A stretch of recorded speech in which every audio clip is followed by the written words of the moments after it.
তাহলে আমাদেরকে আমাদের এই রক্তের ঋণে আবদ্ধ হয়ে আমাদের ভবিষ্যৎ নির্ধারণ করতে হবে এবং মনে রাখতে হবে ন্যায় বিচার ছাড়া এই রাষ্ট্র টিকে থাকবে না।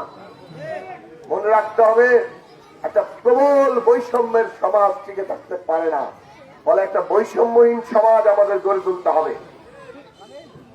গণতন্ত্র ছাড়া এই যে একটা জনগোষ্ঠীর বিভিন্ন অংশ, তাদের বিভিন্ন রকম স্বার্থ, এগুলোর যদি প্রকাশ ঘটাতে না পারে, এগুলোর মধ্য থেকে যার যার দাবিগুলো যদি সামনে না আসে এবং রাষ্ট্র এগুলো দর কষাকষি করে একটা সমাধানে যদি না আসে, তাহলে জনগোষ্ঠী বিভিন্নভাবে বিভক্ত হয়ে পড়বে এবং এই বিভক্তি শেষ পর্যন্ত ভাঙন, এমনকি একটা ধ্বংস ডেকে নিয়ে আসতে পারে।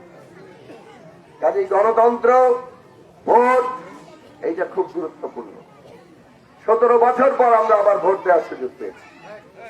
আমাদেরকে এই ভোট ব্যবস্থা একটা আস্থা যাতে থাকে মানুষের, মানুষ যাতে সুষ্ঠু গ্রহণযোগ্য ভোট হচ্ছে এইরকম একটা বিশ্বাসের জায়গায় থাকতে পারে, সেই রকম একটা ব্যবস্থা প্রতিষ্ঠা করতে হবে।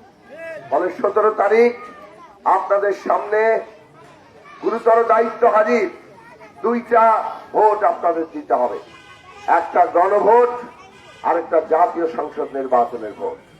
গণভোটে এই জুলাইয়ের আন্দোলনের পর, অভ্যুত্থানের পর আমরা সবাই আলোচনা করে, বিশেষত ফ্যাসিবাদ বিরোধী রাজনৈতিক দলগুলো, আমরা জুলাই জাতীয় সনদ তৈরি করেছি, স্বাক্ষর করেছি।